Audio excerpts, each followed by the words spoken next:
හොඳයි ආදරණීය දරුදරියනි අපි මීට ප්‍රථම සාකච්ඡා කරපු පාඩම සම්බන්ධයෙන් මතකයක් ඇති විෂය නිර්දේශයේ 8 වන ඒකකය වන රක්ෂණය හා සම්බන්ධ විෂය කරුණු සාකච්ඡා කරන්න ආරම්භ කළා. විශේෂයෙන්ම රක්ෂණය කියන්නේ මොකක්ද? රක්ෂණයේ පදනම් මූලධර්මයේ අවදානම් පතුරුවාරි මූලධර්මය කියන්නේ මොකක්ද කියලා අපි විවරණයක් කළා. රක්ෂණය කියන මන්දිරය ගොඩනැගෙන්නේ අවදානම් පතුරුව හැරීමේ මූලධර්මය මත කියලා අපි කිව්වා. ඒ කියන්නේ අවදානම් ඇති විශාල පිරිසක් සමග රක්ෂණ ආයතන ගිවිසුම් ඇති කරගෙන ගිවිසුම් ප්‍රකාරව වාරික රැස් කරලා වාරික වලින් විශාල අරමුදලක් හදනවා. නමුත් යම් කාලයක් තුල සුළු පිරිසකට සිදුවන හානි පියවීමට ඒ අරමුදලින් වන්දි ගෙවනවා. ඒකෙන් කරන්නේ සුළු පිරිසකට වෙච්ච අලාභ හානිය විශාල පිරිසක් අතරේ බෙදා හැරීමක් නැත්නම් පතුරුව හැරීමක්. ඒක තමයි අවදානම් පතුරුව හැරීමේ මුල් ධර්මය කියන්නේ. විශාල සංඛ්‍යාවක් විශාල පිරිසකගේ වාරික වලින් තමයි ෆන්ඩ් එක හැදුනේ. ඒ නිසා තමයි විශාල සංඛ්‍යාවේ නීතිය කියන්නේ. විශාල අවදානම් ඇති විශාල සංඛ්‍යාවක් ඒක රාශී කරගෙන තමයි ගිවිසුම් ගහගෙන මේ ෆන්ඩ් එක හදන්නේ. ඒ නිසා තමයි අවදානම් ඒක රාශී කිරීම මුල් ධර්මය කියලා අපි කතා කරේ. රක්ෂණ ව්‍යාපාරයේ ප්‍රධාන පාර්ශ්ව තුනක් සක්‍රිය වෙනවා කියලා කිව්වා. පළමු පක්ෂය, දෙවන පක්ෂය, තෙවන පක්ෂය. පළමු පක්ෂය කිව්ව කවුද? රක්ෂිතයෝ. ජීවිත හෝ දේපල අවදානම් ඇති විවිධ පුද්ගලයන් සහ ආයතන තමන්ගේ අවදානම් රක්ෂණ ආයතන වෙත බාර කරනවා. එහෙම බාර කරන අය තමයි රක්ෂිතයෝ නැත්නම් පළමු පක්ෂය කියලා කිව්වේ. රක්ෂිතයන්ගෙන් ජීවිත හෝ දේපල අවදානම් බාර ගන්න රක්ෂණ ආයතන තමයි අපි රක්ෂකයෝ නැත්නම් දෙවන පක්ෂය කියලා කිව්වේ. රක්ෂණ ගිවිසුමකට දැනට ඍජු සම්බන්ධයක් නැතත් එවැනි රක්ෂණ ගිවිසුමක් යටතේ ඉදිරියේදී වන්දි හිමිකමක් ලැබිය හැකි බාහිර පුද්ගලයන් සහ දේපල තමයි අපි තර්ඩ් පාර්ටි කියලා කිව්වේ. මතකයිනේ? ඊළඟට සෑම අවදානමක්ම රක්ෂණය කරන්න බෑ කියලා අපි කිව්වනේ. රක්ෂණය කළ හැකි අවදානමක් බවට පත් වෙන්න. රක්ෂණය කළ හැකි අවදානමක් බවට පත් වෙන්න නම් මූලික අවශ්‍යතා 4ක් අපි කිව්වා. එකක් තමයි පුරෝගතනය කළ හැකි බව. ප්‍රෙඩික්ටිබිලිටි කියන එක. ඒ කියන්නේ ජීවිත හෝ දේපලට විය හැකි හානිය ඉදිරියේදී විය හැකි හානිය මුදලින් අගය කරන්න පුළුවන් වෙන්න ඕනේ. හැබැයි ජීවිත වලට අගය කරනවා කියන්නේ අගය කිරීම නවත්තන්න බෑ, සීමාවක් බෑනේ. ජීවිතයක් අහිමි වුණාම එයාට ඒ ජීවිතේට කෝටි 5ක් ගිහුව මැති කියලා කාටවත් කියන්න පුළුවන් බෑ. ඒ නිසා ජීවිත වලට මේක නැතුව දේපල හානියක් අල්ලතුව මුදලින් තක්සේරු කරන්න පුළුවන් වෙන්න ඕනේ. අනිත් එක අහඹු ලෙස සිදු වෙන්න ඕනේ. ජීවිත වලට වෙන්න පුළුවන්, දේපල වලට වෙන්න පුළුවන්. අනපේක්ෂිත සිදුවීමක් නිසා තමයි හානි වෙන්න ඕනේ. නිශ්චිතව හානියක් සිදු වෙනවා කියලා දැන අපට රක්ෂණය කරන්න බෑ. ඒක අපි ලාභ ලබනවානේ. තේරෙනවද? අනපේක්ෂිත සිදුවීමකින් හානි වෙන්න ඕනේ. අනිත් එක තමයි සත්‍යාපනය කළ හැකි බව. වෙරිෆියබිලිටි. ජීවිතෝ දේපල අවදානම කවදා කොතැනක කොපමණ ප්‍රමාණයකින් කොයි ආකාරයෙන් සිදු වුණාද කියලා රක්ෂකයට තහවුරු කරගන්න පුළුවන් වෙන්න ඕනේ. හතරවෙනි එක තමයි අන්කනෙක්ටඩ්නස්, ස්වාධීන බව. ඒ කියන්නේ කිසියම් විෂය වස්තුවකට හානි සිදු වුණොත් සෙසු අලාභ හානියින්ගෙන් මේක වෙන් කර හඳුන ගන්න පුළුවන්කම තියෙනවා. එවැනි දේවල් රක්ෂණය කරන්න පුළුවන්. භාර්යාවට තමන්ගේ ස්වාම පුරුෂගේ ජීවිතේ, ස්වාම පුරුෂට භාර්යාවගේ ජීවිතේ, පුද්ගලින් සතු දේපල, යන්ත්‍ර, රත වාහන වැනි දේපල රක්ෂණය කරන්න පුළුවන්. ඊට පස්සේ තමන්ගේ ව්‍යාපාරික පරිශ්‍රය, ව්‍යාපාර ගොඩනැගිලි, කම්හල් ගොඩනැගිලි, ගබඩා ඒව රක්ෂණය කරන්න පුළුවන්. සේවා යෝජකයන්ට තමන් යටතේ වැඩ කරන දක්ෂ සේවකයෝ අහිමි වුණොත් ව්‍යාපාරේ වංකොලොත් වෙන්න පුළුවන්. සේවකයන්ව රක්ෂණය කරන්න පුළුවන්.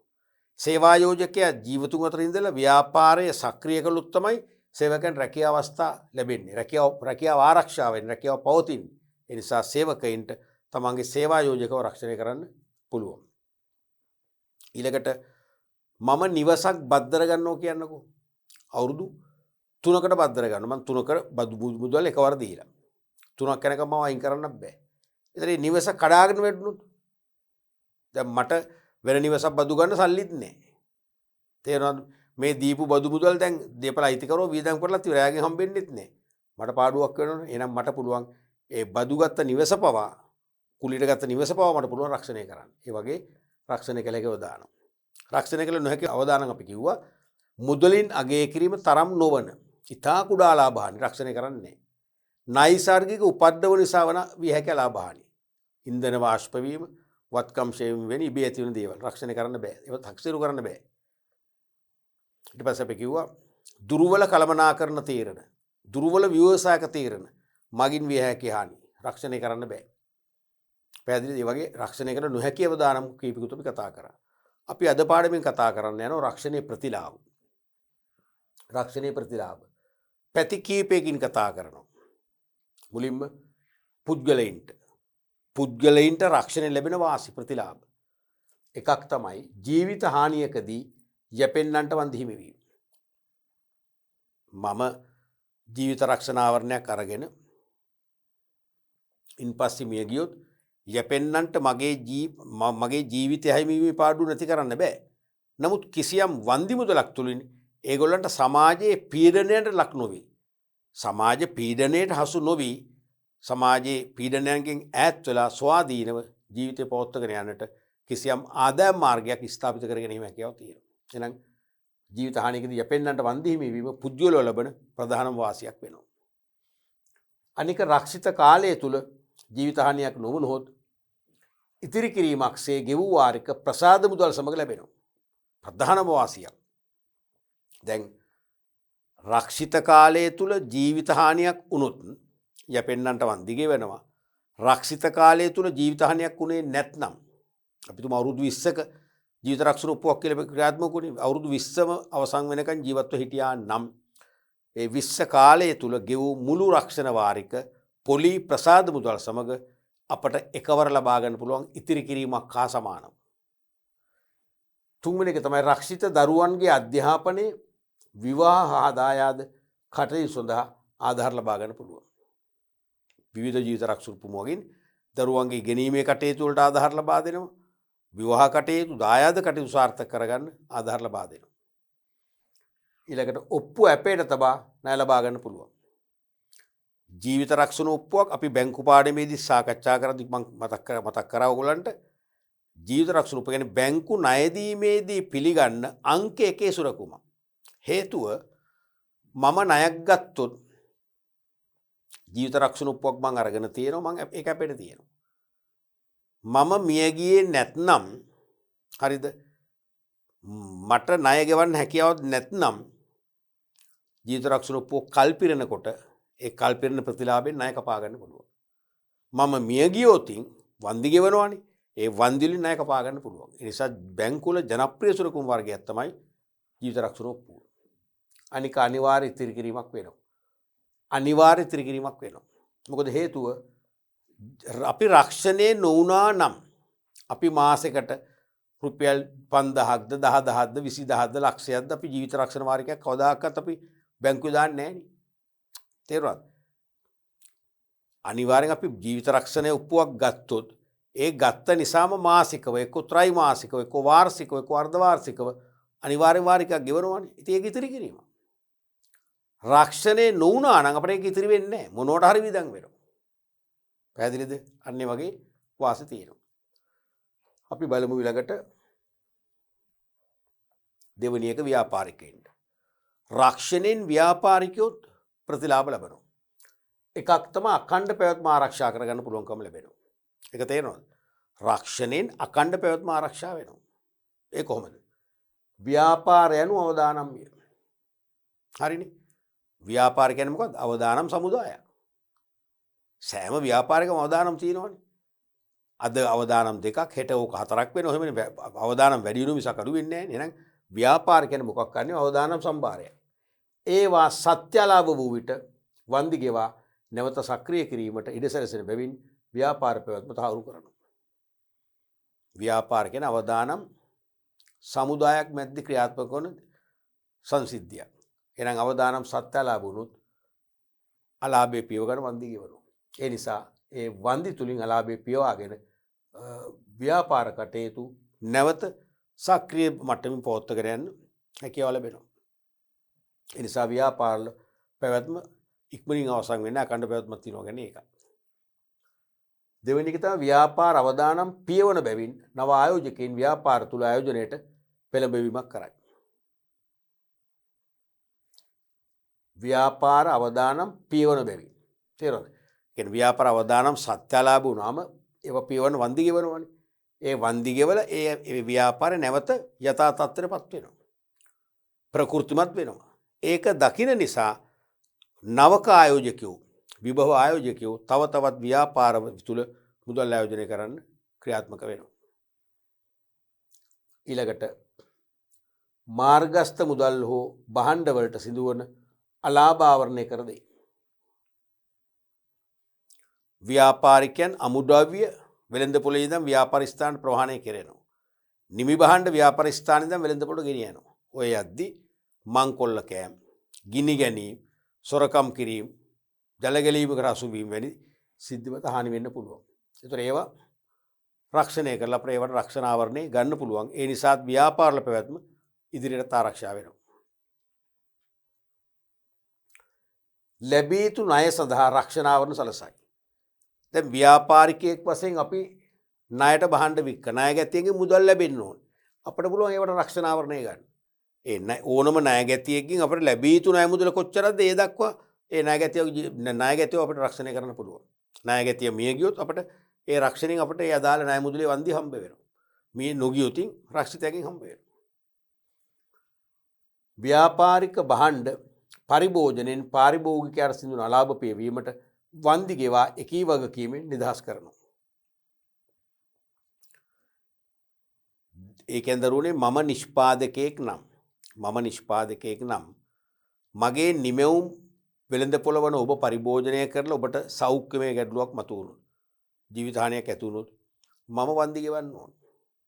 දැන් මම ගෑස් නිෂ්පාදකයෙක් නම් මගේ ගෑස් ටැංකියක් ඔබ පරිභෝජනය කරන පාවිච්චි කරන අරගෙන ගෑස් ටැංකිය පුපුරා යාමෙන් ඔබට තුවාල වුණා නම් ජීවිත හානියක් වුණා නම් අනිවාර්යයෙන්ම ගෑස් නිෂ්පාදකයෙක් වශයෙන් මම වන්දි ගෙවන්නට ඕනේ. තේරුණාද? ඉතින් ඒ සඳහා රක්ෂණ ආවරණ ක්‍රම තියෙනවා. නිෂ්පාදිත වගකීම් රක්ෂණය, මහජන වගකීම් රක්ෂණය. ඒ නිසා මොකද වෙන්නේ? භාණ්ඩ පරිභෝජනයෙන් පාරිභෝගිකයාට විය හැකි හානි සඳහා වන්දි ගෙවීමේ වගකීමෙන් අපිට නිදහස් වෙන්න පුළුවන්. ඇයි? නිෂ්පාදිත වගකීම් හෝ මහජන වගකීම් රක්ෂණ යටතේ ලැබෙන වන්දියෙන් ඒව සමනය කරන්න පුළුවන් නිසා. අන්න ව්‍යාපාරිකයන්ට තවත් වාසියක්. ඊළඟට ව්‍යාපාර කටයුතු මගින් මහජනයාට සිදුවන අලාභ හානි පියවීමට වන්දි ගෙවයි. ව්‍යාපාර කටයුතු නිසා අපට මහජනතාවටත් අලාභ හානි වෙන්න පුළුවන්. ඒකෙදි පිටු පාන්න බෑ. ඒකෙදි අනිවාර්යෙන් ව්‍යාපාරිකයන් සිදු වෙනවා වන්දියක් ගෙවන්න. ඉතින් ඒ වන්දියක් ගෙවීම සඳහා තමයි මහජන වගකීම් රක්ෂණය කියලා එකක් අරගන්නේ. ඒක මහජන වගකීම් රක්ෂණය ගත්තා වෙන්නේ සුළු වාරිකයක් ගෙවලා අර වගේ විශාල මහජනයට වෙන්න පුළුවන් අවදානම් සදා රැකවරණ දෙන්න පුළුවන්කම ලැබෙනවා. ඒ දීම නිසාම මහජනයාගෙන් ව්‍යාපාර වෙත එල්ලවන චෝදනාත්මකද වෙන්නේ අඩු වෙනවා. බලපෑමත් අඩු වෙනවා නේ. ව්‍යාපාර කටයුතු මගින් මහජනයට සිදුවන අලාභ හානි පියවීමට වන්දි ගෙවනවා කියන්නේ මහජනයාගෙන් එල්ලවන බලපෑම් ඍණාත්මක බලපෑම් පවා අඩු වෙනවා. එහෙනම් එහෙම හිතන්න පුළුවන් අපිට ඒක. මහජනයාගෙන් ව්‍යාපාර වෙත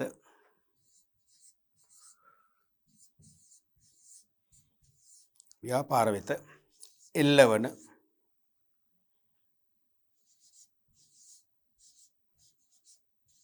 බලපෑම් අවම වෙනවා.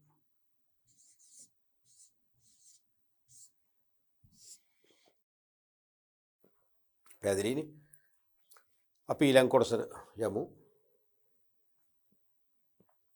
සමාජ සංරක්ෂණ ක්‍රමයක් ලෙස අපි දැන් රක්ෂණයෙන් පුද්ගලයෝ ලබන වාසි, ව්‍යාපාරිකයන් ලබන වාසි කතා කරා. දැන් සමාජ සංරක්ෂණ ක්‍රමයක් ලෙස. ඒ කියන්නේ සමාජයට ආරක්ෂාව සලසන, සමාජය තුල ජීවත් වෙද්දී ආරක්ෂාවක් ලබාගත හැකි මාර්ගයක් වශයෙන් රක්ෂණය දකිනවා.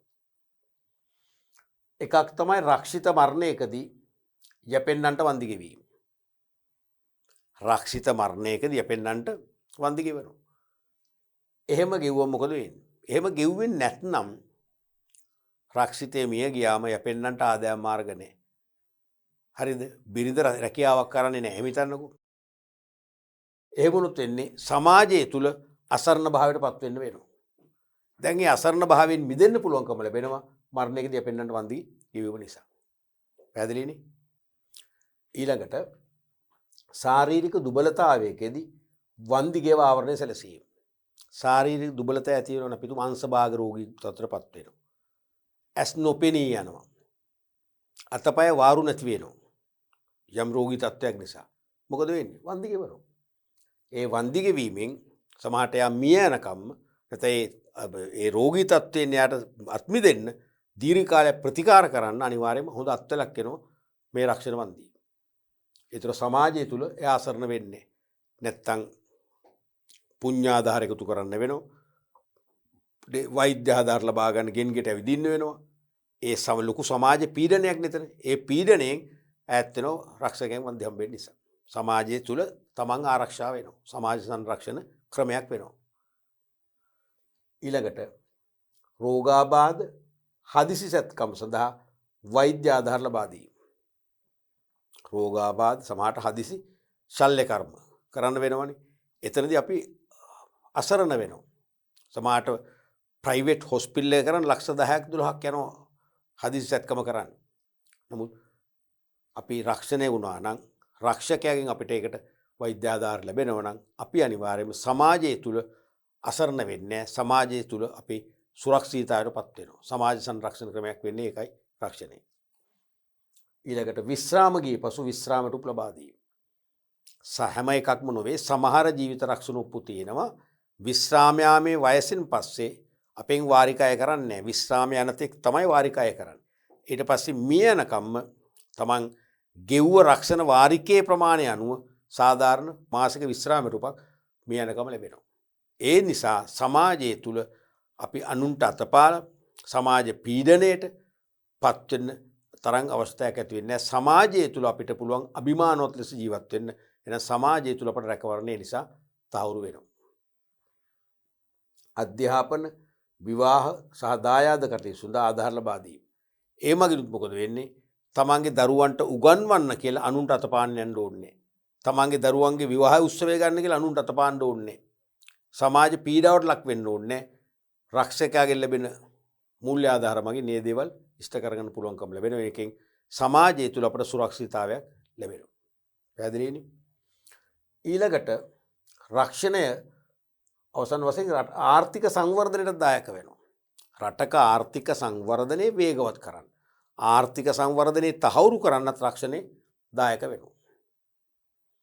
උදාහරණයක් වශයෙන් ජීවිත රක්ෂණ වාරික තුලින් ඉතිරි කිරීම හා ආයෝජන ඉහළ දැමීම තුලින් ජාතික නිමැවුම ඉහළ දැමීමෙන් දැන් මෝටර රථයක් රක්ෂණය කරනවා කියමුකෝ ළමයි.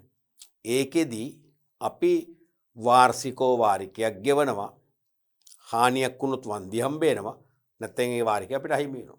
ඊළඟ අවුරුද්දෙත් අපි ඕකම කරන්න එපා. වාරිකයක් ගෙවන්න එපා. නමුත් ජීවිත රක්ෂණයමනේ අවුරුදු 5ට 10ට 20ට 30ට 50ට යාව ජීව ලෙස මිය යනකම රක්ෂණය වෙන්න පුළුවන්. එතකොට දීර්ඝ කාලයක් තිස්සේ අපි වාරික ගෙවනවා. එහෙනම් දීර්ඝ කාලයක් තිස්සේ අපි ඉතුරු කළා වෙනවා. හරිද? රක්ෂණ ආයතන තුල අපි රක්ෂණ ආයතන වලට වාරික ගෙවනවා කියන්නේ ඒ වාරික මගින් රක්ෂණ ආයතනය තුල අපේ විශාල අරමුදලක් ඇදලා ඉතිරි වෙනවා. නිකන් තියන්නේ විවිධ සංවර්ධන ව්‍යාපෘති වලට ණය ආධාර සපයනවා. ඒ මගින් මොකද වෙන්නේ? ඒ මගින් ආයෝජන වැඩි වෙලා ජාතික නිෂ්පාදනය ඉහළ යනවා. රටක සංවර්ධනයේ පූර්ව අවශ්‍යතාවය තමයි ජාතික නිෂ්පාදනයේ භෞතික වශයෙන් ඉහළ යාම. දෙවෙනි එක තමයි රක්ෂණ අරමුදල් ආයෝජනය තුලින් මූල්‍ය වෙළඳපොළ සංවර්ධනය කිරීමෙන්. ඕනම රටක ව්‍යාපාරිකයන්ට අවශ්‍ය මූල්‍ය සම්පාදනය කර දෙන මූල්‍ය උල්පත නැත්නම් මූල්‍ය බලාගාරය වශයෙන් සලකන්නේ මූල්‍ය වෙළඳපොළයි. ඒ කියන්නේ බැංකු ආයතන බිහි වෙලා කෙටිකල් මැදිකල් හෝ දිගුකල් ලෙස ණය සපයන අරමුදල් සපයන ව්‍යාපාරිකයින්ට.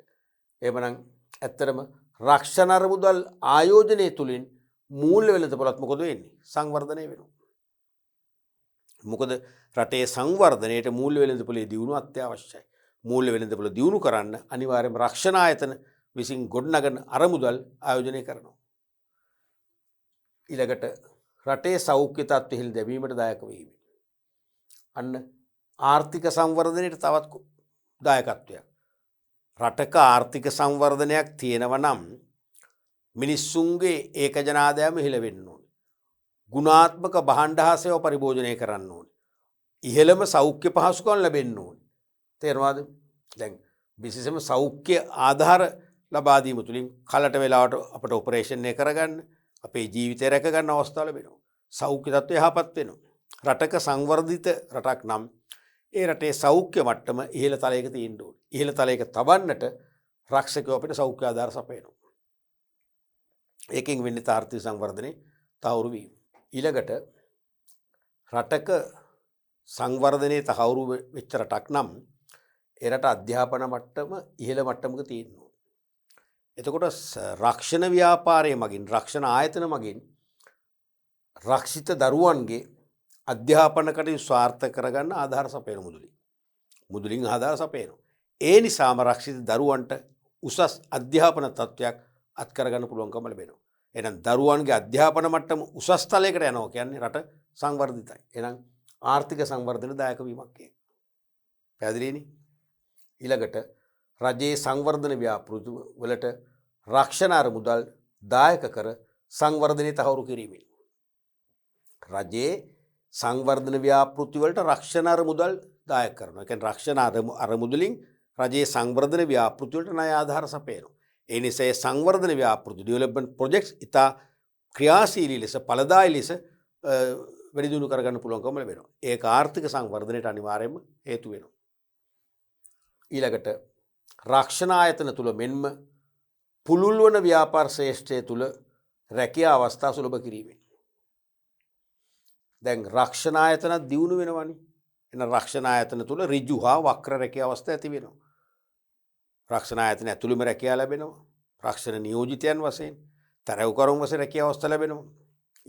ඊට අමතරව රක්ෂණය මගින් ව්‍යාපාර වලට වන්දි ගෙවලා ආධාර දීලා ව්‍යාපාර ප්‍රකෘතිමත් කරාම ව්‍යාපාර වල පැවැත්ම අඛණ්ඩ කරාම අලුතෙන් ව්‍යාපාර සඳහා ආයෝජකයෝ ආකර්ෂණය කරගත්තම ඒ ව්‍යාපාර ඇතුළත් මොකද වෙන්නේ? රැකියා අවස්ථා ඇති වෙනවා. එහෙනම් සමස්ත රැකියා නියුක්තිය ඉහළ දාන්නේ නිසා රක්ෂණය දායක වෙනවා. රටක් සංවර්ධිත රටක් නම් අනිවාර්යයෙන්ම සමස්ත රැකියා නියුක්තිය ඉහළ යන්න ඕනේ. ඒ දේ කරන්න රක්ෂණය දායකත්වයෙන් ලබා දෙනවා. ඔය වගේ ප්‍රධාන කෝණ හතරකින් රක්ෂණයේ ප්‍රතිලාභ අපට දකින්න පුළුවන්, අත්දකින්න පුළුවන්. පැහැදිලිනේ? අපි යමු ඊළඟ කොටසට. රක්ෂණ ගිවිසුම හා රක්ෂණ ඔප්පුව. රක්ෂණ ගිවිසුම හා රක්ෂණ ඔප්පුව විභාගයට නිරන්තරයෙන්ම මෙවැනි ප්‍රශ්න අහනවා. Agreement of Insurance and Deed of Insurance. රක්ෂණාවරණයක් ලබා ගැනීමට අපේක්ෂා කරන පුද්ගලයා ඉදිරිපත් කරන රක්ෂණ යෝජනා පත්‍රයක් රක්ෂණ ආයතනය විසින් පිළිගැනීමෙන් පසු දෙපාර්ශ්ව අතර ඇතිවන කොන්දේසි සහගත එකගතාවය. කොන්දේසි සහගත එකගතාවය තමයි රක්ෂණ ගිවිසුමක් කියන්නේ. රක්ෂණ ගිවිසුමක් ඇති වෙන්නේ දෙපක්ෂයක් අතර. කවුද දෙපක්ෂේ? රක්ෂකයෝ රක්ෂිතයෝ. රක්ෂණ ආයතන සහ රක්ෂකයන්ට ජීවිත අවදානම් බාර දීපු අය. එහෙනම් රක්ෂණාවරණයක් ලබා ගැනීමට අපේක්ෂා කරනවා නම් යම්කිසි පුද්ගලයෙක් එයා ඉදිරිපත් කරන රක්ෂණ යෝජනා පත්‍රයක්. කාටද? රක්ෂකයන් වෙත. ඒ රක්ෂණ යෝජනා පත්‍රයක් රක්ෂණ ආයතන විසින් පිළිගන්නත් ඕනේ.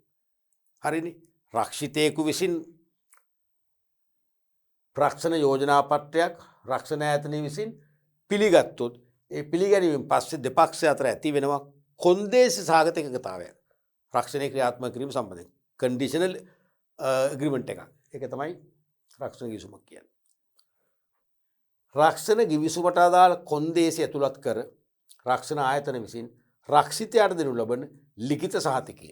ලිඛිත සහතිකය තමයි රක්ෂණ ඔප්පුව කියලා කියන්නේ. රක්ෂකය සහ රක්ෂිතය අතර කොන්දේසි සහගත එකගතාවයක් ඇති වෙනවා රක්ෂණයට අදාළව. ඒක තමයි අපි රක්ෂණ ගිවිසුම කිව්වේ. ඒ කොන්දේසි ලේඛනගත කරලා ලිඛිත සාක්ෂියක් වශයෙන් හදලා රක්ෂිතයට ප්‍රදානය කළොත් ඒක තමයි රක්ෂණ ඔප්පුව කියන්නේ. එහෙනම් රක්ෂණ ඔප්පුවෙන් තමයි නීතියක් හමු වුණත් අපි රක්ෂණ ගිවිසුමක් තියෙන බව ඔප්පු කරන්නේ. තේරෙනවනේ? රයිට්. ඊළඟට රක්ෂණ ගිවිසුමක් වළංගු වීමට මූලික අවශ්‍යතා කීපයක්ම තියෙනවා. රක්ෂණ ගිවිසුමක් වළංගු වීමට මූලික අවශ්‍යතා කීපයක්ම තියෙනවා. එකක් තමයි නෛතික බැඳීමක් ඇති කර ගැනීමේ අදහසක් දෙපාර්ශවයටම මතුවෙන්න ඕනේ. නැත්නම් නෛතික අදහසක් නීතිමය බැඳීමක් ඇති කර ගැනීමේ අදහසක් දෙපාර්ශවයටම පහළ වෙන්න ඕනේ.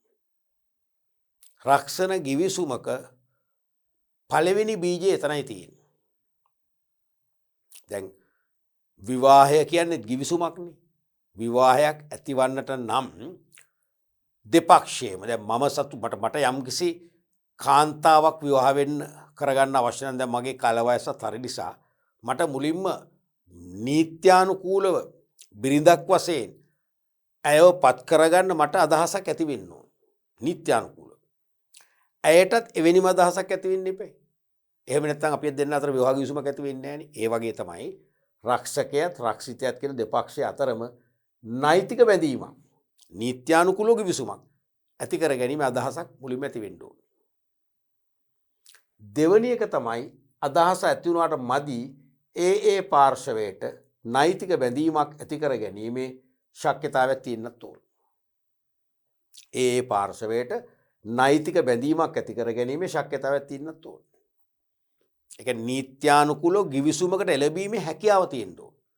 සමහර විට හැකියාව නැති වෙන්න පුළුවන්. දැන් මම නම් තාම විවාහක නැහැනේ දරුවෝනේ. දැන් මම කලින් විවාහ වෙලා විවාහ වෙච්ච කෙනෙක් නම් දික්කසා නීතියෙන් වෙන් වෙලත් නැත්තම් දික්කසාද වෙලත් නැත්තම් අපි දෙන්න දෙතැනක නම් ඉන්නේ. ඒ වුණත් මම විවාහකයිනේ. මට දෙවන විවාහයක් කරගන්න බෑ. දෙවන විවාහයක් සඳහා මට නීතිමය ශක්‍යතාවය නැහැ. තේරුණාද? එහෙමනම් මමත් සමග විවාහ ජීවිතයක් ගත කරන්න තවත් කාන්තාවක් කැමැත්තෙන් සිටියා වුණත් කරන දෙයක් නෑ. මට ඇය සමග විවාහ ජීවිත ගිවිසුමක් ඇති කරගන්න හැකියාව නැහැ. මොකද මං නීතියෙන් වෙන් වෙලා නැති නිසා. අන්න ඒ වගේ රක්ෂකයාත් විභව රක්ෂකයාත් විභව රක්ෂිතයාටත් රක්ෂණ ගිවිසුමක් නීත්‍යානුකූලව ඇති කර ගැනීම අදහසක් පහළ වෙනවා වගේම නීත්‍යානුකූල ගිවිසුමට එළඹීමේ හැකියාවක් තියෙන්නට ඕනේ. නිදසුනක් වශයෙන් රටක උත්තරීතරම අධිකරණය මොකක්ද දරුවනේ? ශ්‍රේෂ්ඨාධිකරණය. Supreme coat. ශ්‍රේෂ්ඨාධිකරණය මගින් පුද්ගලයාගේ ප්‍රජායිතය අහෝසි කළොත්. දැන් මගේ ප්‍රජායිතය අහෝසි කළොත් මට කිසිම ගිවිසුමක් ගොඩනගන්න බෑ. කිසිම ගිවිසුම් සම්බන්ධයක් ඇති කරගන්න බැහැ. මට රක්ෂණ ගිවිසුමක් ඇති කරගන්නත් බෑ. නෛතික ශක්‍යතාවය නැහැ. ලංකාවේ රක්ෂණ ආයතන නියාමනය කරන පාලනය කරන රජයේ බලාධිකාරිය මොකද්ද? ශ්‍රී ලංකා රක්ෂණ නියාමන කොමිෂන් සභාව. ඒකෙන් තමයි රක්ෂණ ආයතනය බලපත්‍රයක් ගන්න ඕනේ. රක්ෂණ නියාමන කොමිෂන් සභාව විසින් බලපත්‍රයක් නිකුත් කරපු රක්ෂණ ආයතනයක් විසමාචාරයේ දීලා වැරදි කරලා ඒ බලපත්‍රය අහෝසි කළොත් මොකද වෙන්නේ? එයාට බෑ කවුරුත් සමග රක්ෂණ ගිවිසුම ඇති කරගන්න බෑ. අන්න ඒ වගේ දෙපක්ෂයටම නෛතික ගිවිසුමක් ඇති කර ගැනීමේ ශක්‍යතාවය තියෙන්න ඕනේ. තුන්වෙනි එක තමයි අර්පණය හේවත් යෝජනාවක් ඉදිරිපත් වෙන්න ඕනේ. අර්පණය කියන්නේ මොකක්ද? යෝජනාවක්. ඒ කියන්නේ අයදුම් පත්‍රයක් සම්පූර්ණ කරලා අයදුම් පත්‍රයක් තුලින් රක්ෂිතයා යෝජනාවක් කරන්න ඕනේ. මගේ මෙන්න මේ අවදානම සම්බන්ධයෙන් මට රක්ෂණ ගිවිසුමක් ප්‍රදානය කරන්න කියලා යෝජනාවක් කරන්න ඕනේ. තේරුණාද? ඒක කරන්නේ කවුද? රක්ෂිතයා විසින්. රක්ෂිතයා විසින්.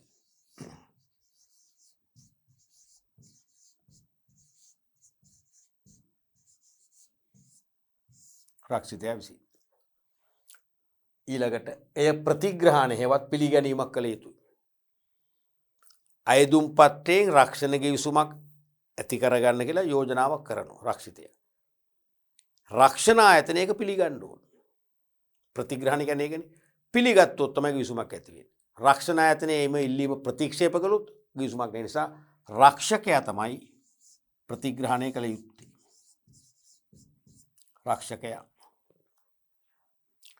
රක්ෂකයා පිළිගත්ත කියලා දන්නේ කොහොමද? රක්ෂණ ඔප්පුව නිකුත් කිරීමෙන්ද නැහැ. රක්ෂණ අයදුම්පත බාරගෙන එයාගේ රක්ෂණ අයදුම්පතේ තොරතුරු පරිශීලනය කරලා තීරණය කරනවා රයිට් මෙයා සමග රක්ෂණ ගිවිසුමක් ඇති කරගන්න සුදුසුයි කියලා.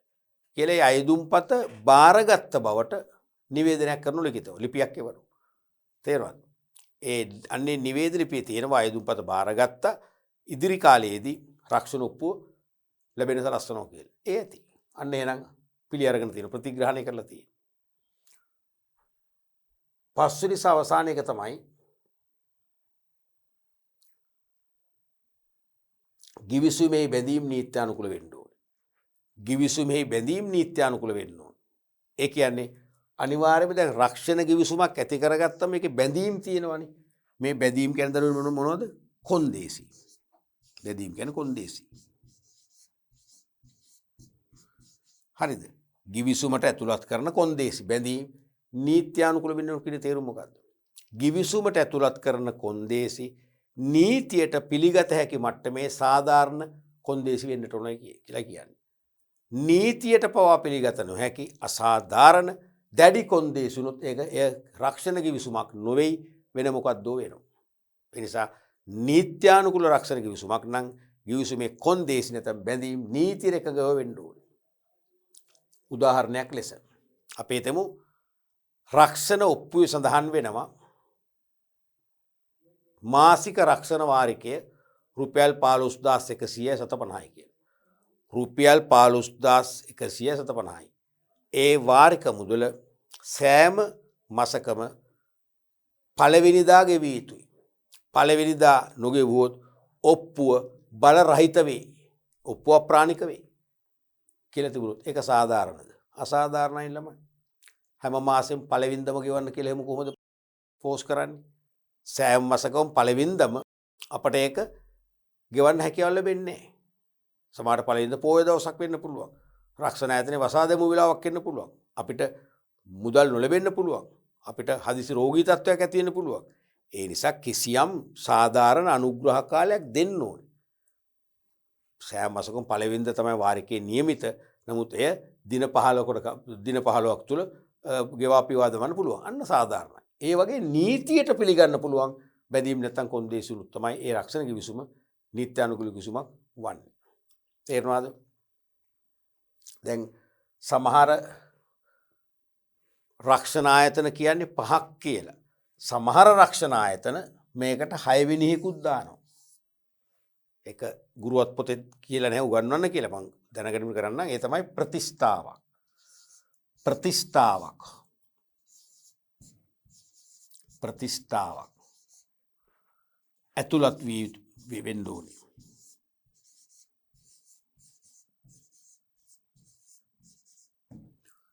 රක්ෂණ ගිවිසුමක් වළංගු වෙන්න නම් ඒ ගිවිසුමට ප්‍රතිස්ථාවක් ඇතුළත් වෙන්න ඕනේ. ගුරුවත් පොතෙන් මේක අපිට කරන්න එපයි කියලාත් නැහැ, කරන්න කියලාත් නැහැ. මම හිතන්නේ කරා නම් හොඳයි කියලා මගේ පෞද්ගලික මතයමයි කියලා දෙන්නේ. මොකද ඒ කියන්නේ රක්ෂකයෙක් සහ රක්ෂිතයෙක් අතර කිසියම් අවදානමක් බාර දීම හා බාර ගැනීම සම්බන්ධයෙන් ඇතිවන කොන්දේස් සහගත එකතාවෙන අපි රක්ෂණ ගිවිසුම කියලා කිව්වේ. ඒ රක්ෂණ ගිවිසුමට කිසියම් ප්‍රතිස්ථාවක්. ඒ කියන්නේ මොකද්ද? වන්දි අගයක්. වන්දි අගයක් ඇතුළත් වෙන්නත් ඕනේ. නැත්නම් ඒක විධිමත් රක්ෂණ ගිවිසුමක් වෙන්නේ නැහැ නේ. දැන් කෙනෙක්ගේ නිවසට සොරබි ආවරණයේ සහිත ගිනි රක්ෂණ ඔප්පුවක් ගන්නකොට ඒකේ වන්දි අගයක් සඳහන් වෙන්න එපා. රක්ෂක යනවා කීයක් බලාපොරොත්තුද වන්දිය. අපි කියනවා සාධාරණ ගාණක්. එහෙම කියලා බෑ. අපි අනිවාර්යයෙන්ම ඉල්ලන රයිට් මේකට ලක්ෂ මෙච්චරක්. අපි ඉල්ලන ගාණ වැඩි නම් රක්ෂණ ආයතනයේ රක්ෂකයලාගේ ඉන්නවා SSSල තක්සේරු කරු. ඒගොල්ලෝ තක්සේරු කරනවා මේක ලක්ෂ 500ක් වටින්නේ මේක ලක්ෂ 250යි වටින්නේ. එන ලක්ෂ 250ක වන්දියගේ ඇතුළත් කරන්න පුළුවන් ගිවිසුමට. ඒක තමයි ප්‍රතිස්ථාවක් කියන්නේ. එහෙම ආවොත් තමයි රක්ෂණ ගිවිසුම වඩාත්ම හොඳ නීත්‍යානුකූල ගිවිසුමක් වන්නේ. පැහැදිලිනේ? ඔව්. ඊළඟට අපි බලමු සාමාන්‍යයෙන් රක්ෂණ ගිවිසුමක් තුළ ඇතුළත් වන මූලික කරුණු. සාමාන්‍යයෙන් රක්ෂණ ගිවිසුමක් තුළ මූලික කරුණු රාශියක් ඇතුළත් වෙන්න ඕනේ.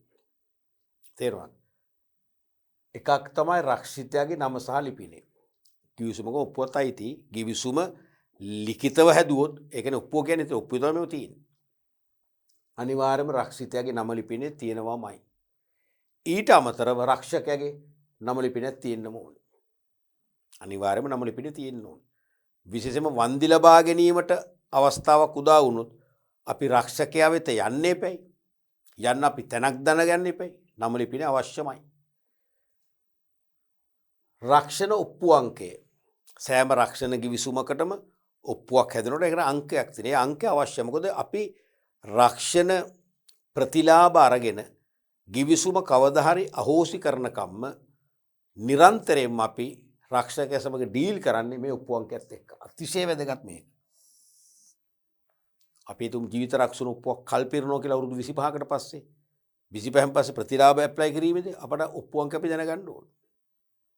අපි ඔප්පු අංකය රක්ෂකයා වෙත ඉදිරිපත් කරමින් තමයි ඉල්ලා සිටින්නේ. මගේ ජීවිත රක්ෂණ ඔප්පුව දැන් කල්පිරලා තියෙනවා. මම මිය ගියේ නෑ හොඳින් ඉන්නවා. මට ලැබිච්ච ප්‍රතිලාභ ලබා දෙන්න කියලා ඉල්ලීම කරන්න ඔප්පු අංකය අවශ්‍යමයි. ඊළඟට රක්ෂණ ඔප්පුවේ කාලය. අනිවාර්යයෙන්ම රක්ෂණ ඔප්පුවට යම් කාලයක් තියෙනවනේ. ඒ කාලය සඳහන් වෙනවා. දැන් ජීවිත රක්ෂණ ඔප්පුවක් අපිට අවුරුදු 5කට ගත හැකියි. 10කට සමහර ඒවා 15ට 20ට 30ට සමහර ඒවා යාව ජීව ලයිෆ් ටයිම්. එහෙනම් අන්නේ කාලය ඒ කාල සීමාව ඔප්පුවේ දැක්වෙන්න ඕන. අවුරුදු 15ක් නම් අපි දන්නවා 15න් පස්සේ ඔප්පුව කල්පිරෙනවා. 15න් පස්සේ අපට ඉතිරි කිරීමක්සේ ප්‍රතිලාභ ඉල්ලන්න පුළුවන්. පැහැදිලිද?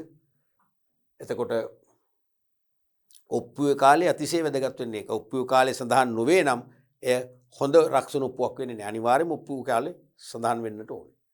දැන් සෙසු රක්ෂණ ඔප්පු ගත්තොත් ජීවිත රක්ෂණය විතරයි දරුවනේ දීර්ඝ කාලිනව ගන්න පුළුවන්.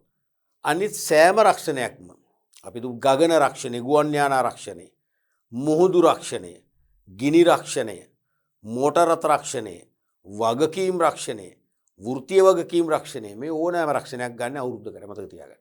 අවුරුද්දකටයි. අවුරුද්දක සැරයක් වාරික ගෙවගෙව අවුරුද්දක සැරයක් රක්ෂණ ඔප්පුව අපට පුළුවන් බලාත්මක කරන්න. තේරුණාද? එතකොට ඒ වෙහැනම් ඔප්පු කාලේ අවුරුද්දක්. කොහොමත් ඉතින් ඒක සඳහන් කළත් නැතත් අවුරුද්ද කියලා අපි දන්නවා. නමුත් ජීවිත රක්ෂණයේදී අනිවාර්යයෙන් ඔප්පු කාලේ සඳහන් කරන්නම ඕනේ. ඊළඟට රක්ෂණ ඔප්පු වර්ගයේ සහ ස්වභාවය.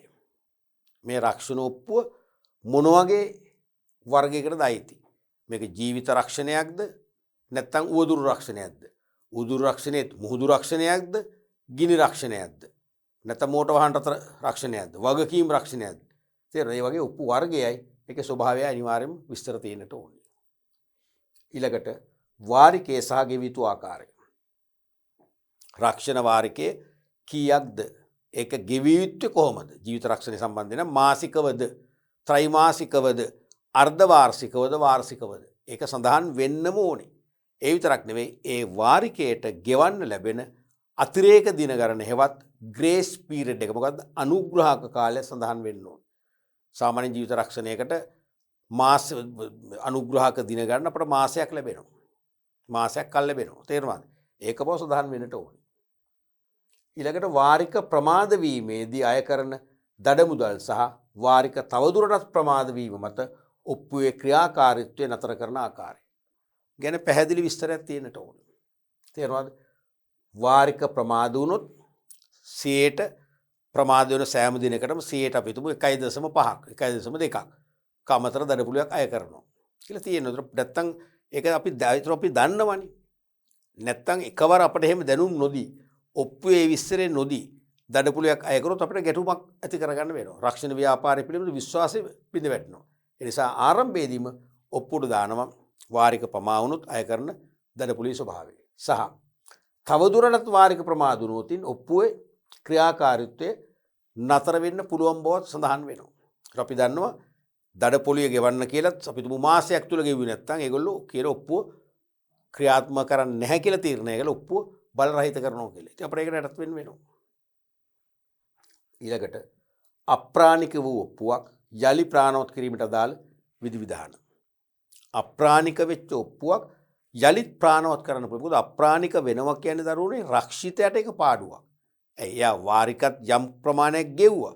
දැන් ඔප්පුවත් බල රහිතයි. වන්දි මුකුත් ප්‍රතිලාභ හම්බ වෙන්නේ නැහැ. ඒ නිසා ඒ ඔප්පුව නැවත ඕනනම් ප්‍රාණවත් කරගන්න පුළුවන්. ප්‍රාණවත් කරන්නේ කොහොමද? හිඟ වාරික එක්ක කොටස් වශයෙන් එක්ක එකවර දඩපොලියක් සහිතව එක්ක රහිතව ගෙවල ඔප්පුව පුළුවන් නැවත යථා තත්ත්වයට පත් කරගන්න. අන්නේ යථා තත්ත්වයට පත් කරගත හැකි ආකාරය ඔප්පුවේ තියෙන්නට ඕන. එතකොට ඒ අනුව ගිහිල්ලා අපිට පුළුවන් ඔප්පුව ප්‍රාණවත් කරගෙන අපිට විය හැකි මූල්‍ය ලාභ බැහැර කරගන්න පුළුවන්. ඊළඟට මූලික වන්දි ප්‍රතිලාභය. රක්ෂණ ඔප්පුවට අපිට ලැබෙන මූලික වන්දි ජීවිත රක්ෂණ කියලා හිතන්නකෝ. ජීවිත රක්ෂණ නම් අපි හිතමු අපිට මූලික වන්දි ප්‍රතිලාභය මිලියනයයි. මිය ගියොත් අනිවාර්යයෙන් අපි පෙන්නන්න මුලින්ම මිලියනයක් හම්බ වෙනවා. හරිද? ඒකම තියෙනවා අමතර ප්‍රතිලාභ. තව අමතර ප්‍රතිලාභ තියෙනවා. ඊට අමතරව අපි තුමු හොස්පිටලයිස් චාර්ජස් රෝහල්ගත ගාස්තු වලට මෙච්චරක් හම්බ වෙනවා. ශල්‍ය කර්මයකට මෙච්චරක් ගන්න පුළුවන්.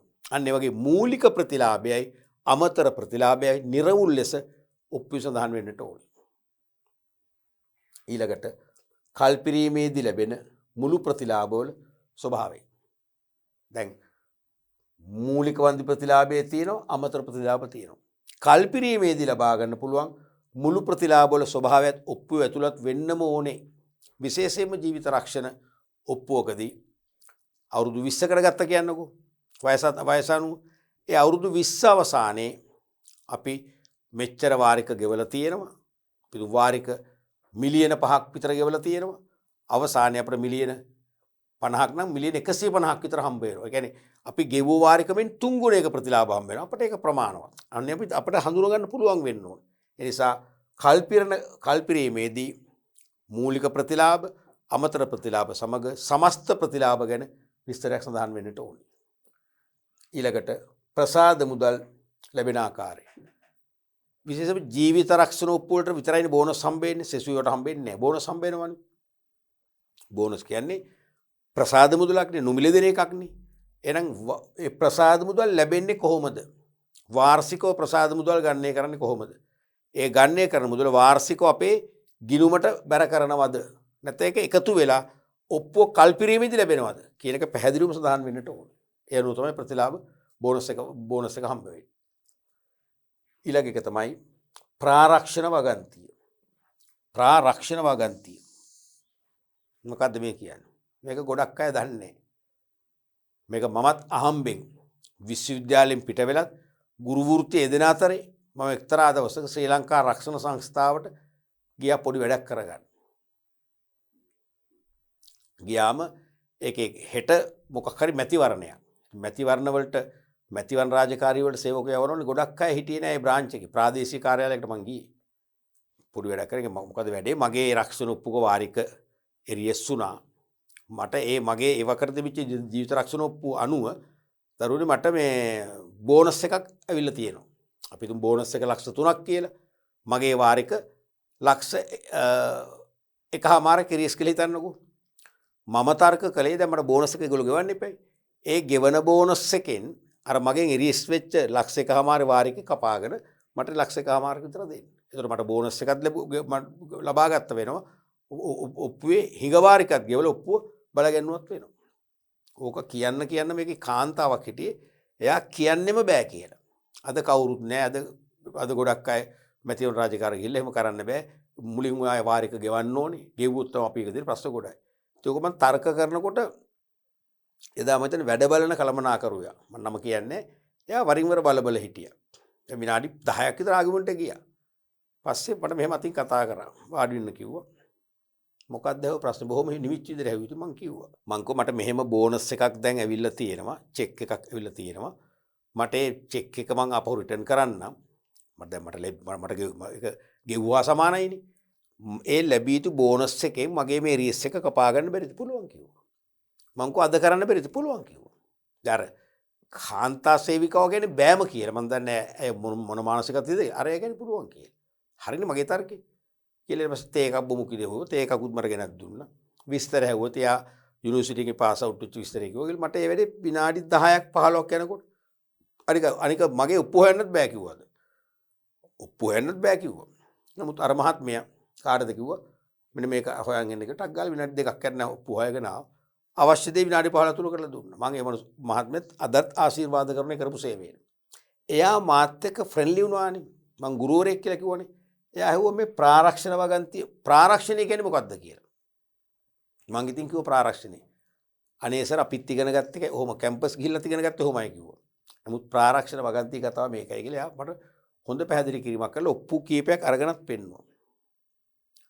බැලුවකට ඒක හරි. අන්තිමට එවකට කන්ට්‍රෝලින් චීෆ්ටත් මම මේ පණිවිඩය දුන්නා. එයත් මේකෙන් යමක් ඉගෙන ගත්තා. මතක තියාගන්න ඕනම රක්ෂණ ඔප්පුවක ප්‍රාරක්ෂණ වගන්තිය කියලා එකක් තියෙනවා. මේ කියන්නේ රක්ෂිතය දරුවනේ දැන් අයදුම් පත්‍රයක් මගින් යෝජනා කරනවනේ අර්පණයක් කරනවනේ මගේ මේ අවදානම බාරගෙන මට රැකවරණයක් සලසා දෙන්න පුළුවන් වන ආකාරය නැත්නම් වන්දි රැකවරණයක් දී හැකි ඔප්පුව නිකුත් කරන්න කියලා. මේ ප්‍රාරක්ෂණ වගන්තිය කියන්නේ රක්ෂිතය කරපු යෝජනාව බාර ගනිමින් රක්ෂිතයා වෙනුවෙන් රක්ෂිතය යෝජනා කරන අවදානම අපි බාරගත්තා. ඒ අවදානම සත්‍යාලාභයක් වුණොත් යාලාභය තුනී කරන්න අප විසින් වන්දි ගෙවන්න බැඳී සිටිනවා කියන අර්ථය තමයි මේකේ තේරුම.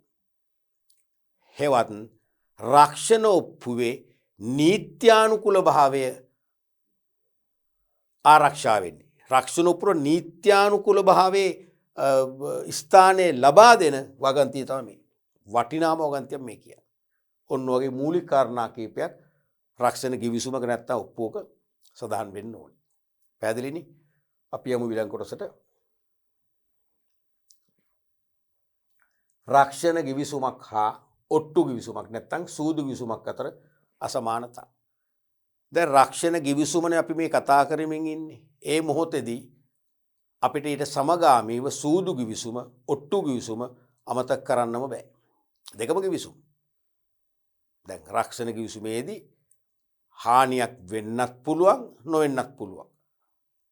සත්‍යාලාභයක් වුණොත් වන්දි ලබා ගන්න තමයි අපි රක්ෂණ කිවිසුම ඇති කරගන්නේ. ඔට්ටු නැත්තම් සූදු කිවිසුමක් කිව්වම ජයග්‍රහණයක් ලබන්නත් පුළුවන්, පරාජයක් ලබන්නත් පුළුවන්. අතන හානියක් වෙන්නත් පුළුවන්, නොවන්නත් පුළුවන්. ජයග්‍රහණයක් ලැබුවොත් අපිට ප්‍රතිලාභ ලැබෙනවා. පරාජයක් වුණොත් ප්‍රතිලාභ නැහැ. සමාන බවක් තියෙනවනේ. ඒ නිසා ඉඳහිට විභාගයට අහලා තියෙනවා, ඉස්සරහට අහන්න පුළුවන් නිසා අපි මේක පොඩ්ඩක් අවධාරණය කරගන්න ඕනේ. මුලින්ම මුල් පැතර රක්ෂණ කිවිසුම, අනිත් පැතර ඔට්ටු නැත්තම් සූදු කිවිසුම. රක්ෂණ කිවිසුම නීත්‍යානුකූල වෙනවලමයි. අධිකරණයේ මගින් බලගැන්විය හැක. රක්ෂණ කිවිසුම ලීගල් ඇග්‍රීමන්ට් එකක්. ඒක අධිකරණයෙන් බලගන්නන්න පුළුවන්. රක්ෂණ කිවිසුමක් ඇති කරගත්තට පස්සේ ලිඛිතව අපිට යම් හානියක් වුණොත් වන්දි නොගෙව ඉන්න බෑ. ජීවිත රක්ෂණ උප්පුවක් කල්පිරුණාන් පස්සේ අපිට බෝනස් ඇතුළු ප්‍රතිලාභ නොදී ඉන්න බෑ. අපිට පුළුවන් අධිකරණය ලැබුව එක අය කරගන්න පුළුවන්. තේරෙනවද? නමුත් ඔට්ටු කිවිසුම ඒවා සූදු කිවිසුම අධිකරණය මගින් බලාත්මක කරන්න බෑ. ඒක නීත්‍යානුකූල නෑ. නීත්‍යානුකූල නෑ. ඒ නිසා ඔට්ටු කිවිසුමක් ඇල්ලුවොත් ඔබට පුළුවන් දිනුවත් ප්‍රතිලාභ ලබන්න පුළුවන්, පෙරදුනත් ප්‍රතිලාභ ලබන්න පුළුවන්. අපි හිතමු ඔබ කවුරු හරි එක කිසියම් අන්තර්ජාතික ක්‍රිකට් තරගයක ජයග්‍රහණ ලබන ටීම් එක කණ්ඩායමකට ඔට්ටුවක් අල්ලනවා. ඔබ කියනවා පාකිස්තානයේ දිනන්නේ. මම කියනවා නෑ ලංකාවේ දිනන්නේ. හරිද? එතකොට එහෙම අපි ඔට්ටුවක් අල්ලනවා. එතකොට සල්ලිත් අපි දෙපැත්තෙම තියාගන්න. අපි ඇතිම තියාගන්න. මම පෙරදුනා කියන්නකෝ. මට පුළුවන් මග අරින්න. ඒක ඕමේ තමයි. ඉතින් ඒ පෙරදුනේ මෙහෙමයි, ඕක අල්ල දාමු කියලා පුළුවන්. ඔබට නඩු දාන්න බෑ. නඩු දෙමඩ වැඩක් නැහැ. තේරෙනවද? මගෙන් එහෙම අරගෙන දෙන්නේ නැහැ. මම ජයග්‍රහණය කරන්න මම කොහොම හරි බලපෑම් කළා ඕගොල්ලන් ගන්නවා. ඒ වගේ සූදු කිවිසුමක් අධිකරණය මගින් බලාත්මක කරන්න බෑ. නීති පිළිගන්නේ. දෙවැනි එක තමයි අරමුණ තමයි හානි සමනය කිරීම. රක්ෂණ කිවිසුමක අරමුණ මොකද්ද? සිදුවන හානි තුනී කිරීම. තුනී කරන්න වන්දි ගෙවනවනේ. ලාභයක් නෙවෙයිනේ. නමුත් සූදු කිවිසුමක අරමුණ මොකද්ද? ලාභ ඉපීමයි. අපි ඔට්ටු අල්ලන්නේ මොකටද? ඔට්ටු අල්ලන්න ලාභයක් උපයන්නනේ. තේරෙනවද? මිසක් හානියක් අවම කරගන්න නෙවෙයිනේ. රක්ෂණයේදී අපි වෙන්නේ හානිය අවම කරගන්න. දෙකක්. තුන්වෙනි එක තමයි දෙපාර්ශවයක් සම්බන්ධ වෙනවා. රක්ෂණ කිවිසුමක් ඇති කරගන්න අනිවාර්යෙන් දෙපාර්ශවයක් සම්බන්ධ වෙනවා. වෙනවනේ. එතකොට ඔට්ටු කිවිසුමකට දෙපාර්ශවයක් වෙන්නත් පුළුවන්, ඊට වැඩි පිරිසක් සම්බන්ධ වෙන්නත් පුළුවන්. අපිට සූදුවක් ඔට්ටුවක් කීප දෙනෙක් එක්ක කණ්ඩායමක් එක්ක අල්ලන්නත් පුළුවන්. ඔට්ටු කිවිසුමක් කණ්ඩායමක් එක්ක ඇති කරන්න පුළුවන්. නමුත් රක්ෂණ කිවිසුමට ඉන්නේ රක්ෂකයයි රක්ෂිතයයි මූලික පක්ෂ දෙකයි. පැහැදිලිනේ? ඊළඟට හානියකදී වන්දි හිමි වෙනවා. රක්ෂණ කිවිසුමක් යටතේ රක්ෂණ කිවිසුමක් ඇති කරගත්තට පස්සේ හානියක් වුණොත් කිවිසුම් ප්‍රකාරව වන්දි ලැබෙනවා. හානිය තුනී වෙනවා. සූදු කිවිසුමක් ඇති කරගත්තට පස්සේ පරාජයක් වුණොත් පරාජයකදී මොකද වෙන්නේ? කිසිවක් ලැබෙන්නේ නැහැ. අන්න ලොකු වෙනසක්. පරාජයකදී කිසිවක් ලැබෙන්නේ නැහැ. Tamanට Tamanගේ පෞද්ගලිකත්වයට අහිමි වෙන්න පුළුවන්. Taman සූදු කිවිසුමක් ඇති කරගෙන පරාජය ලැබලා Tamanගේ ධනෙ නැති කරගත්තොත් Tamanගේ විවාහ ජීවිතත් දෙදරලා යන්න පුළුවන්. තමන්ගේ බිරිඳත් තමන්ව දාලා යන්න පුළුවන්. දරුවොත් නැති වෙන්න පුළුවන්. එහෙමනේ. කිසිදු ප්‍රතිලාභයක් ලැබෙන්නේ නැහැ. නමුත් රක්ෂණ කිවිසුමකදී හානියක් වුණොත් හානිය සමනය කරගන්න වන්දි ලබා ගන්න පුළුවන්. ඊළඟට පස්වෙනි එක ජීවිත හෝ දේපල හානි වැනි ඍණාත්මක තත්ත්වයන් සඳහා ඇති කරගන්නවා. රක්ෂණ කිවිසුමක් එක්ක ජීවිත එක්ක දේපල හානියක් වැනි අවාසදායක ඍණාත්මක තත්ත්වයක් සඳහා තමයි අපි ඇති කරගන්නේ. නමුත් ඔට්ටු කිවිසුමක් ඇති කරගන්නේ කොහොමද? පරාජයන් මෙන්ම ජයග්‍රහණයන් සඳහා ඇති කරගන්නවා. දැන් මේකේ ඍණාත්මකනේ මේකේ ධනාත්මක. පරාජය ඍණාත්මකයි ජයග්‍රහණ ධන දෙපැත්තම ඇති කරගන්නවා. මේ කියන එක තේරෙනවද? අපි රක්ෂණ කිවිසුමක් ඇති කරගන්නේ නැහැ අපිට වාසියක් වෙනවනම්. වාසියක් වුණොත් වන්දි දෙන්න කියලා. අපි ඉල්ලන්නේ අවාසියක් ඍණාත්මක. ජීවිතෝ දේපල හානි වැනි ඍණාත්මක තත්ත්වයන් සඳහා තමයි අපි රක්ෂණ කිවිසුම් ඇති කරගන්නේ. තේරුණාද? නමුත් ඔට්ටු කිවිසුමක් සූදු කිවිසුමක් අපි දෙපැත්තම ඇති කරගන්න පුළුවන්. එක්කෝ පරාජයක් වෙනුවෙන් අපි ඔට්ටු කිවිසුම් ඇති කරගන්න එක්කෝ ජයග්‍රහණයක් සඳහා. හරි නේද? දැන් ওই සමහර සූදු ක්‍රීඩා කරද්දී සමහර අය කෙලින්ම කියනවා මම පරාජයයි කියලා. මම ඔට්ටු කිවිසුමක් ඇති කරගන්නවා. නැත්තම් අසවලා පරාජය වෙනවා. දිනනෝ කියලා නෙමෙයි දෙපැත්තම අල්ලනවා. තේරෙනවද? දෙපැත්තම අල්ලන ඔට්ටු කිවිසුම. ඒ වගේ. හයවෙනි එකෙන් කියන්නේ ජීවිත හැර දේපල වල තක්සේරු වගේ දක්වා ඇති කරගන්න පුළුවන් රක්ෂණ කිවිසුම. ජීවිත මිල කරන්න බෑනේ. ඒ නිසා ජීවිත රක්ෂණ ඕනම වටිනාකමකට ගන්න පුළුවන්. නමුත් සෙසු රක්ෂණයන් අනිවාර්යෙන් දේපල වල තක්සේරු. දැන් නිවසක් කියන්නකෝ. ඒ නිවස තක්සේරු වගේ ලක්ෂ 75 නම් අපර ලක්ෂ 150 රක්ෂණය කරන්න බෑ. ලක්ෂ 75 විතරයි කරන්න පුළුවන්. ඒකයි මේ කියන්නේ. නමුත් සූදු කිවිසුමකදී ඕනෑම අගයකට ඇති කරගන්න පුළුවන්. සීමාවක් නැහැ. ප්‍රකෝටි ගණන් වලට උප්ටවලන්න පුළුවන්. ඊළඟ එක තමයි සාපේක්ෂව දිගු කාලීනයි රක්ෂණ කිවිසුම. ඔට්ටු කිවිසුම සාපේක්ෂව කෙටි කාලීනයි. අනිවාර්යයෙන්ම කෙටි කාලයේදී ජය පරාජය තීරණය වෙලා කිවිසුම අවසන් වෙනවා. ඔන්න වගේ අසමානකම් කීපයක් තියෙනවා මේ කිවිසුම් දෙක කිසියම් සමීප බවක් දැක්වුවට. ඔව් දරුවෝ. එතකොට අපි අද දවසේ පාඩම් පරිච්ඡේදය තුලින් රක්ෂණයේ පිවිසුමට හොඳ ආරම්භයක් ලබා ගත්තා. අපි රක්ෂණයෙන් ප්‍රතිලාභ ලැබෙන මූලික පක්ෂ 4ක් කතා කළා. මතකයිනේ? ප්‍රධාන පක්ෂ 4ක්. රක්ෂණයේ වන පුද්ගලයන්ට ලැබෙන වාසි. ජීවිත හානියක් වුණොත් යැපෙන්නන්ට වන්දි ලැබිලා යැපෙන්නන්ට සමාජ ආරක්ෂාව සැලසෙනවා කියලා කිව්වා. හදිසි රෝගාබාධ ශල්‍ය කර්මවලදී වෛද්‍ය ආධාර ලැබලා තමන්ට සාහනයක් සලස ගන්න පුළුවන් කියලා කිව්වා. රක්ෂිතයන්ගේ දරුවන්ගේ අධ්‍යාපන විවාහ දායාද සදා ආධාර ලබන්න පුළුවන් කියලා කිව්වා. අනික් අතින් රක්ෂණය වුණාම යම් පුද්ගලයෙක් අනිවාර්ය ඉතිරි කිරීමකට යොමු වෙනවා කියලා කිව්වා. අපි රක්ෂණය නොවුනා නම් කවදාකවත් මාසිකෝ කියලා අපි බැංකු මුදලක් තැන්පත් කරන්නේ නැහැ. විවිධ දෙයට වියදම් වෙනවා. නමුත් රක්ෂණ වාරික අනිවාර්යෙන් ගෙවන්න එපා. ඒක අනිවාර්ය ඉතිරි කිරීමක් වෙනවා. ඊළඟට සමාජ සංරක්ෂණ ක්‍රමයක් වශයෙන් අපි රක්ෂණයේ වාසී කියලා කිව්වා. මතකයිනේ? යැපෙන්නන්ට රක්ෂිතය මිය ගියාම යැපෙන්නන්ට වන්දි දෙනවා කියන්නේ යැපෙන්නන් සමාජයේ හමුවේ නැත්නම් පීඩාවට අසහනයටපත් වෙන්න පුළුවන්. ඒ තත්ත්වෙන් මිදෙනවා. වන්දි වලින් ආදායම් මාර්ගයක් හදාගත්තම සමාජයට ඒගොල්ලෝ යට වෙන්නේ. සමාජය තුල ආරක්ෂාව ලැබෙනවා කියලා කිව්වා. ඊළඟට ආර්ථික සංවර්ධනයටත් රක්ෂණය දායක වෙනවා කියලා කිව්වා. ඒ කොහොමද? රක්ෂණ අරමුදල් විවිධ සංවර්ධන ව්‍යාපෘතිවල ආයෝජනය කරනවා. රජයේ සුරකුම්පත් මිලදී ගන්න ආයෝජනය කරනවා. ඒකෙන් සංවර්ධන ව්‍යාපෘති වලට මුදල් අපි පම්ප් කරනවා. රක්ෂකව පම්ප් කරනවා. ඒ නිසා රටේ නිෂ්පාදනය වැඩි වෙනවා. ජාතික නිෂ්පාදනය මූර්ත වශයෙන් ඉහළ ගිහිල්ලා මොකද වෙන්නේ? ආර්ථිකයේ සංවර්ධනය තහවුරු වෙනවා කියලා කිව්වා. ඊළඟට රක්ෂණ ව්‍යාපාරය නිසා සෙසු ව්‍යාපාරවල පැවැත්ම අඛණ්ඩ වෙනවා. ව්‍යාපාරිකයන්ට හානි වෙනකොට වන්දි ගෙවලා ව්‍යාපාර නැවත ප්‍රකෘතිමත් කරනකොට විභව ආයෝජකව බය නැතුව ව්‍යාපාර වෙත ආයෝජනය කරනවා. ඒ නිසා ව්‍යාපාරවල තව තවත් ප්‍රසාරණයක් ඇති වෙනවා. ඒ ප්‍රසාරණය වෙන ව්‍යාපාර ඇතුලෙන් රැකියා අවස්ථා මතු වෙනවා.